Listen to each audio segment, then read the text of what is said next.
ಕಳೆದ ಹಲವು ದಿನಗಳಿಂದ ದೇಶದ ಜನತೆ ಕಾಯುತ್ತಿದ್ದ ಕ್ಷಣ ಕೊನೆಗೂ ಬಂದಿದೆ. ದೇಶದ 18ನೇ ಲೋಕಸಭಾ ಚುನಾವಣೆಗೆ ದಿನಾಂಕ ಘೋಷಣೆಯಾಗಿದೆ. ನವದೆಹಲಿಯಲ್ಲಿ ಶನಿವಾರ ನಡೆದ ಸುದ್ದಿಗೋಷ್ಠಿಯಲ್ಲಿ ಮುಖ್ಯ ಚುನಾವಣಾ ಆಯುಕ್ತ ರಾಜೀವ್ ಕುಮಾರ್ ಮಾಹಿತಿ ನೀಡಿದ್ದು, ಈ ಬಾರಿಯೂ 7 ಹಂತದಲ್ಲಿ ಲೋಕಸಭಾ ಚುನಾವಣೆ ನಡೆಸುವ ಬಗ್ಗೆ ಘೋಷಿಸಿದ್ದಾರೆ.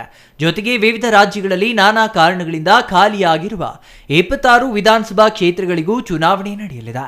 ರಾಜ್ಯದ ಸುರಪುರ ಕ್ಷೇತ್ರದ ಶಾಸಕರಾಗಿದ್ದ ರಾಜಾ ವೆಂಕಟಪ್ಪ ನಾಯ್ಕ ನಿಧನರಾದ ಹಿನ್ನೆಲೆಯಲ್ಲಿ ಖಾಲಿಯಾಗಿರುವ ಈ ಕ್ಷೇತ್ರದ ಉಪಚುನಾವಣೆಯು ಲೋಕಸಭಾ ಚುನಾವಣೆ ಜೊತೆಯಲ್ಲಿಯೇ ನಡೆಯಲಿದೆ.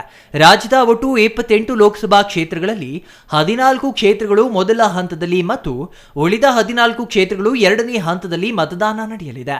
ಏಪ್ರಿಲ್ 26ರಂದು ಮೊದಲ ಹಂತದ ಮತದಾನ ಮತ್ತು ಮೇ 7ರಂದು ಎರಡನೇ ಹಂತದ ಮತದಾನ ರಾಜ್ಯದಲ್ಲಿ ನಡೆಯಲಿದೆ. Schedule of the Lok Sabha poll, phase 1. We'll do it in 7 phases, as was done last time. 7 phases. Phase 1 will start from 20th March notification, 5 days from now. And last date of withdrawal would be 30th March and date of poll would be 19th of April. इसमें phase 1 का schedule एक दिन से हमें 2 बार करना पड़ रहा है. फिर बिहार के लिए वहाँ एक फेस्टिवल है, तो नोटिफिकेशन की डेट सेम है, लेकिन बस लास्ट डेट ऑफ विड्रॉल हमें 30 मार्च की जगह 2 अप्रैल सिर्फ बिहार की फर्स्ट फेज के लिए करनी पड़ रही है, क्योंकि वहाँ त्योहार है. और 19 अप्रैल को यहाँ वोटिंग होगी और पूरी कंट्री में 4 जून को काउंटिंग होगी. ರಾಜ್ಯದಲ್ಲಿ ನಡೆಯಲಿರುವ ಮೊದಲ ಹಂತದಲ್ಲಿ ದಕ್ಷಿಣ ಕರ್ನಾಟಕದಲ್ಲಿ ಮತದಾನ ನಡೆಯಲಿದ್ದು, ಚಿಕ್ಕಬಳ್ಳಾಪುರ, ಕೋಲಾರ, ಮಂಡ್ಯ, ಬೆಂಗಳೂರು ಉತ್ತರ, ಬೆಂಗಳೂರು ದಕ್ಷಿಣ, ಬೆಂಗಳೂರು ಕೇಂದ್ರ, ಬೆಂಗಳೂರು ಗ್ರಾಮಾಂತರ, ಚಾಮರಾಜನಗರ, ತುಮಕೂರು, ಮೈಸೂರು, ಉಡುಪಿ, ಚಿಕ್ಕಮಗಳೂರು, ಹಾಸನ, ದಕ್ಷಿಣ ಕನ್ನಡ ಮತ್ತು ಚಿತ್ರದುರ್ಗ ಕ್ಷೇತ್ರಗಳಿಗೆ ಮೊದಲ ಹಂತದಲ್ಲಿ ಚುನಾವಣೆ ನಡೆಯಲಿದೆ.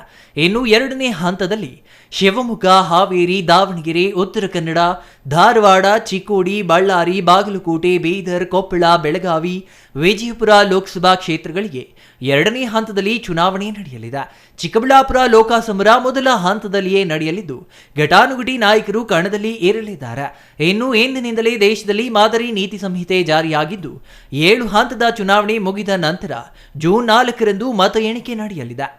Second phase notification will start on 28th of March and date of poll will be 26th of April. Similarly here, in case of J&K, because of the some holiday, the date of one day would be different, date of security of nomination would be different, but date of gazette notification or date of poll would be common. Phase 3 would be from 12th of April and date of poll will be 7th of May. इसमें भी total 12 states उस समय में जा रही होंगी और इस फेज में 3 नए राज्य में चुनाव शुरू होगा. 4th फेज में 18th अप्रैल को गजट नोटिफिकेशन होगा और date of polling would be 13th of May. Date of counting in the entire country would be 4th of June for all by-elections, for the assembly elections, for the parliamentary elections. Jangalahalli Ashwath, CTV news, Chikkaballapur.